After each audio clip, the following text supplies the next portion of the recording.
voltando com o Nordeste da gente aqui na TV União e trazendo outra atração.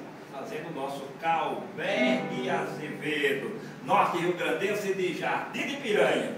Sou de Jardim de Piranhas, cidade que eu quero bem. Quero aqui dizer também, pra toda a turma presente, cantor que é competente, mas assim sem gaguejar. A galera recebe um abraço do cantor desse lugar. Pra toda a turma presente, meu telefone pra show é só dar um alô e quem quiser me chamar. Telefone vou deixar 9940-7488. Pode mandar me chamar, eu venho aqui pra brincar, pra mostrar meu repente. Comigo, Rojão é quem canta, quem sabe cantar. Valeu, Calbergue Azevedo aqui no Nordeste da gente, da TV União.